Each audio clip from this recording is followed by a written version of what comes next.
നമസ്കാരം. നേരത്തെ കാലത്തെ തുടങ്ങുന്നു പ്രധാന വാർത്തകൾ. പൂക്കോട് മരിച്ച വിദ്യാർത്ഥി സിദ്ധാർത്ഥൻ നേരിട്ടത് മാസങ്ങൾ നീണ്ട പീഡനം. 8 മാസം റാഗിങ്ങിന് വിധേയനായി. കോളേജ് യൂണിയൻ പ്രസിഡന്റിന്റെ മുറിയിൽ തുടർച്ചയായി ഒപ്പിടിവിപ്പിച്ചു. മുറിയിൽ വെച്ച് നഗ്നരാക്കി റാഗ് ചെയ്തുവെന്ന് സഹപാഠിയുടെ മൊഴി. കൊല്ലം ജോനകപ്പുറത്ത് ഉറങ്ങിക്കിടന്നവർക്കിടയിൽ ബൈക്ക് പാഞ്ഞു കയറി ഭിന്നശേഷിക്കാരൻ മരിച്ചു. 9 പേർക്ക് പരിക്ക്. മരിച്ചത് തമിഴ്നാട് സ്വദേശി പരശുറാം. പള്ളിത്തോട്ടം സ്വദേശി സിബിൻ കസ്റ്റഡിയിൽ.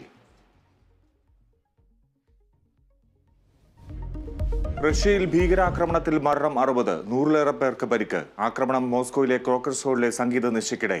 ഉത്തരവാദിത്തം ഏറ്റെടുത്ത് ഇസ്ലാമിക് സ്റ്റേറ്റ്.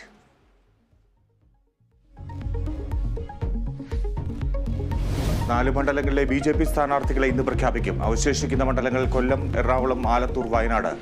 തെരഞ്ഞെടുപ്പ് തന്ത്രങ്ങൾ ചർച്ച ചെയ്യാൻ KPCCയുടെ ആദ്യ യോഗം തിങ്കളാഴ്ച.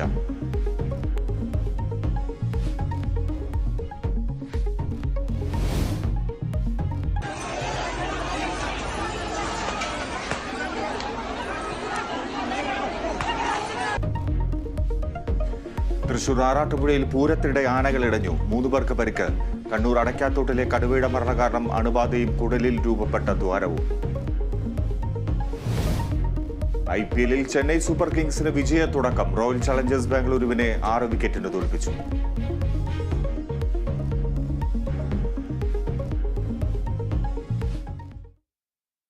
വിശദാംശങ്ങളിലേക്ക് നോക്കാം. പൂക്കോട് വെറ്റിനറി സർവകലാശാലയിൽ ക്രൂര പീഡനത്തിന് ഇരയായി മരിച്ച സിദ്ധാർത്ഥൻ നേരിട്ടത് 8 മാസം നീണ്ട റാഗിംഗ് എന്ന് ആന്റി റാഗിംഗ് സ്ക്വാഡ് റിപ്പോർട്ട്. ഹോസ്റ്റലിൽ താമസം തുടങ്ങിയ അന്നു മുതൽ കോളേജ് യൂണിയൻ പ്രസിഡന്റിന്റെ മുറിയിൽ ഹാജരായി ഒപ്പിടിവിക്കാൻ ആവശ്യപ്പെട്ടു. മുറിയിൽ വെച്ച് പലതവണ നഗ്നനാക്കി മർദ്ദിച്ചുവെന്നും സഹപാഠി മൊഴി നൽകി എന്ന് റിപ്പോർട്ട് സൂചിപ്പിക്കുന്നു. ആന്റണി വിവരങ്ങളുമായി ചേരുന്നു. ആന്റണി, ക്രൂര പീഡനമാണ് സിദ്ധാർത്ഥൻ നേരിട്ടത്. അത് മാസങ്ങൾ നീണ്ട പീഡനം. പുതിയ റിപ്പോർട്ട് പുറത്തു വരുമ്പോൾ എന്തൊക്കെ വിവരങ്ങൾ?